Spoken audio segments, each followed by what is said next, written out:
माघ माह मातृ नौवा अध्याय। हरे कृष्णा, राधे राधे। पद्म पुराणों में माघ मास के महात्म्य का वर्णन करते हुए कहा गया है कि पूजा करने से भी भगवान श्री हरि को उतनी प्रसन्नता नहीं होती जितनी कि माघ महीने में स्नान करने से मात्र से होती है। इसलिए सभी पापों से मुक्ति और भगवान वासुदेव की प्रीति प्राप्त करने के लिए प्रत्येक मनुष्य को माघ स्नान जरूर करना चाहिए। पूरे माघ के महीने स्नान ना कर सको तो कम से कम 3 या 5 दिन का स्नान जरूर करो। अब अपने श्री गणेश जी और गुरुओं को याद करते हुए माघ माह नवा अध्याय सुनेंगे। 3 लोक 14 भवन तेरी जय जयकार है। गणपति गण देवता हर लो तुक अपार। बोलो गणेश जी महाराज की जय। गुरु ब्रह्मा गुरु विष्णु गुरु पर ब्रह्मा गुरु परमेश्वर गुरु साक्षात पर ब्रह्मा तस्मै श्री गुरुवे नमः। तस्मै श्री गुरुवे नमः।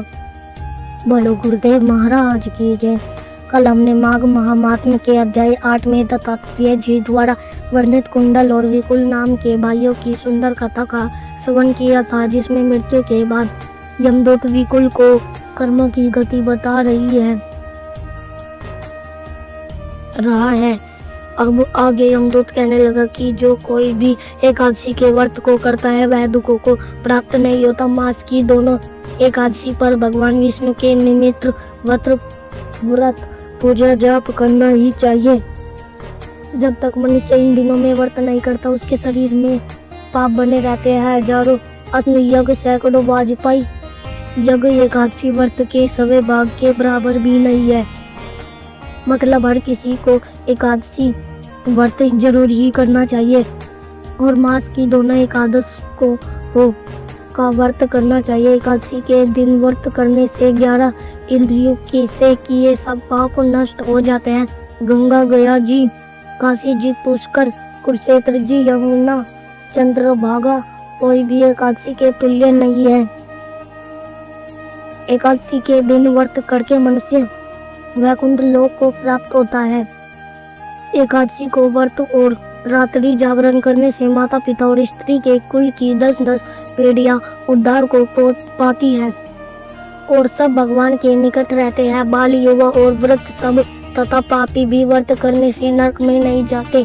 इसके आगे यमदूत कहने लगे, हे वेश, मैं सूक्ष्म में तुमसे नरक से बचने का धर्म कहता हूँ।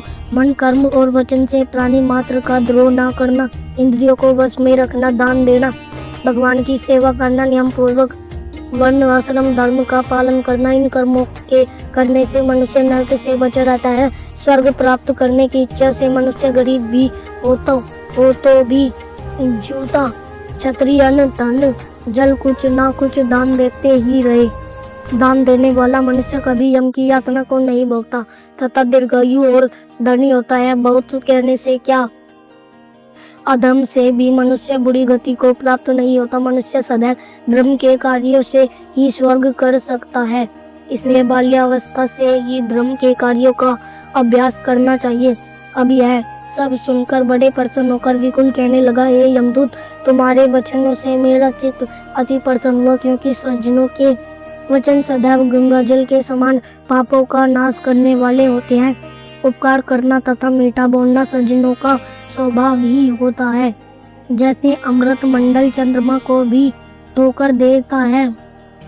आपने बड़ी कृपा करी जो मुझे कर्मों की गति का ज्ञान दिया। आप कृपया करके यह भी बतलाइए कि किस प्रकार मेरे भाई का नरक से उद्धार हो सकता है। तब दूत कुछ देर ज्ञान दृष्टि से विचार करने के बाद बोला, हे वेश, यदि तुम अपने भाई के लिए स्वर्ग की कामना करते हो तो जल्द ही अपने 8 जन्म के पुण्य फल को उसके निमित्त अर्पण कर दो।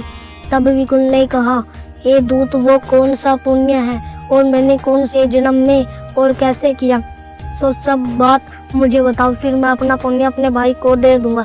दूत कहने लगा, हे वेश, सुनो, मैं तुम्हारे पुण्य की सब कथा कहता हूँ। प्राचीन समय में मधुवन में सालक नाम के एक ऋषि थे। वो बड़े तपस्वी थे, ब्रह्मा के समान तेज वाले थे। उनकी स्त्री देवती के 9 पुत्र थे, जिनमें से 5 पुत्र जिनके नाम ध्रुव, शनि, बुध, तार, ज्योति मान थे इन पांचों ने गृहस्थ आश्रम धारण किया तथा निर्मजम्य ज्ञाननिष्ठ और गुण पग ये चारों संन्यास ग्रहण कर वन में रहने लगे। वे लोग किसी भी प्रकार के अवगुण से बहुत दूर थे और पत्थर और सोने को एक सा समझते थे।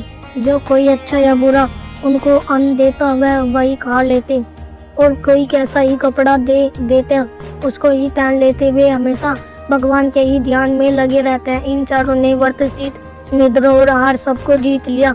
बस चर अचर को विष्णु रूप समझते हुए मौन धारण करके संसार में विचरते। चारों महात्मा एक समय तुम्हारे घर आए।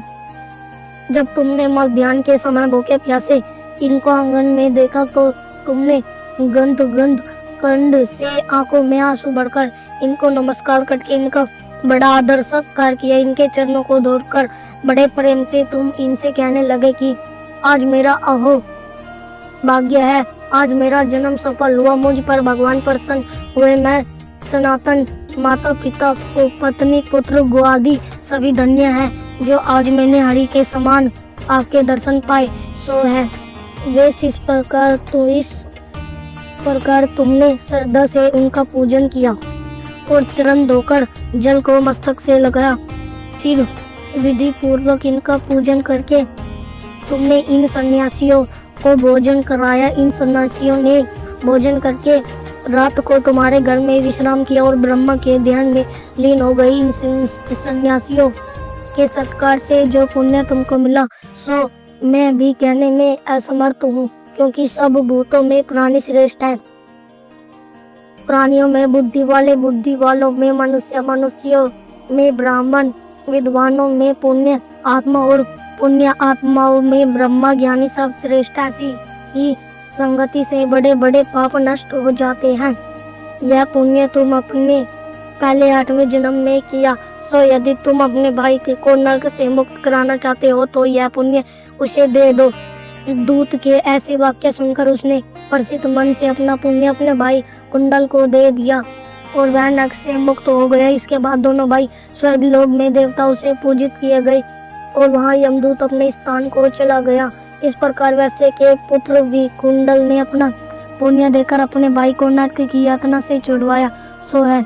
राजन, जो कोई इस इतिहास को पढ़ता है या सुनता है वो 1000 गो दान का फल प्राप्त करता है। माघ महात्म 9वां अध्याय समाप्ति। इस अध्याय में हमें यमदूत ने एकादशी व्रत का बहुत ही सुंदर महात्म बताया है।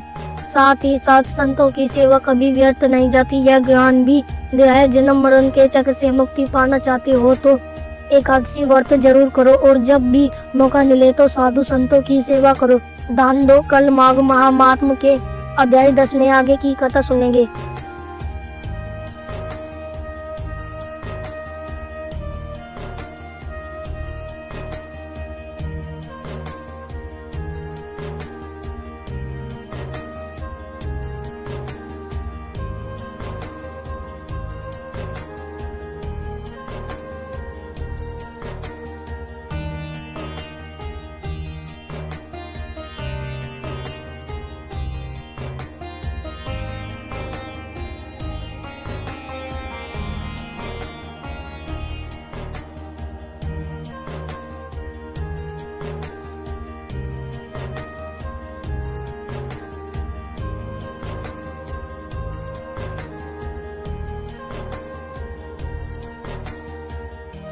अब दोस्तों आप सुनेंगे श्री कृष्ण चालीसा।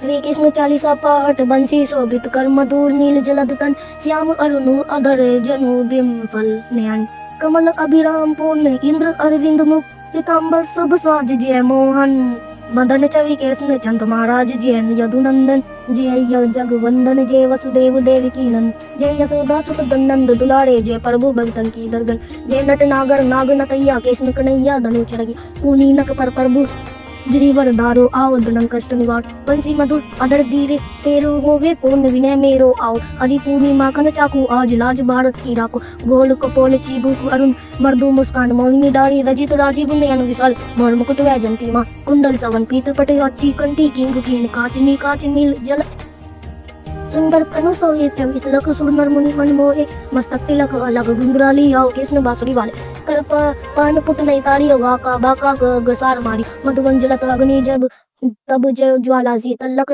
तई नंदलाला सुरपति जब ब्रज चढ़ अरूर साही मूसर धार वारी वर्षाई लगत लगत वर्जिचा बाहु गोवर्धन नरक धारी बचाओ लखिया सुदामन ब्रह्म अधिका मुख मंद चौदह भुवन दिखाई दुष्ट कंस अधिक दम मचाए कोटि कमल जब फूल मंगाई नाथ कली यही तुम लीन हो चरण चिन्ह दे करी अभिलाषा केतिक महा असुर संगार कैसो केस पकड़ी दे मारियो मात पिता की बात छुड़ाई उग्रसेन का राज दिलाई मई से मर्तक छह सुत लायो मातु देव की शोक मिटायो भूमासुर मोर दैत्य सवारी लाए सट दस सहस कुमारी देवी मई तरण चील संहारा जरा सिंधु राक्षस कहे मारा असुर बकासुर आदि कुमारियो भक्तन के तब कष्ट निवा दीन सुदामा की दुखटारियो तंदुल तीन मोट मुख धारियो श्री कृष्ण चालीसा होती है प्रेम से बोलिए श्री कृष्ण भगवान की जय।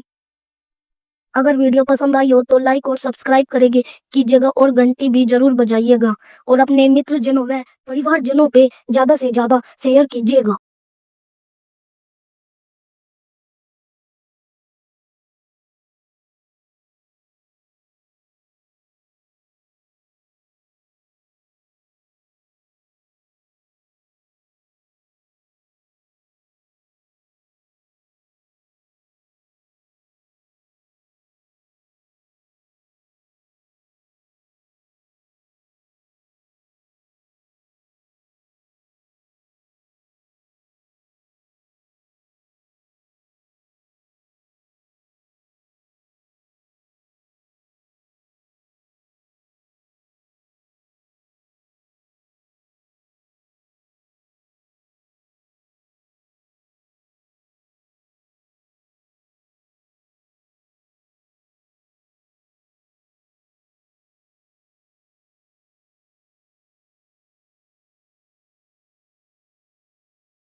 सनभंगुर जीवन है पगले सनभंगुर जीवन है पगले कर ले प्रभु का ध्यान न जाने कब दे कब पंछी कर जाए प्रस्थान रे ठीक कह रहा हूँ याद रखो मन में बसा लो जीवन का कोई भरोसा नहीं है इसलिए अभी भी समय है ज्यादा से ज्यादा नाम जाप करके जन्म मरण की चक्र से मुक्ति पा सकते हो। कलयुग में केवल नाम धारा सिर्फ नाम जाप करके ही भक्ति मुक्ति शक्ति प्रेम सब पाया जा सकता है। अपनी हर सांस से प्रेम से मन में जाप करते रहो हरे कृष्णा हरे राम सीताराम। प्लीज इन वीडियोस को अधिक से अधिक शेयर करके माघ मास के प्रभाव को सबको बताओ अपने शास्त्रों का ज्यादा से ज्यादा प्रचार करो क्योंकि यह भी तो एक सेवा है। राधे राधे।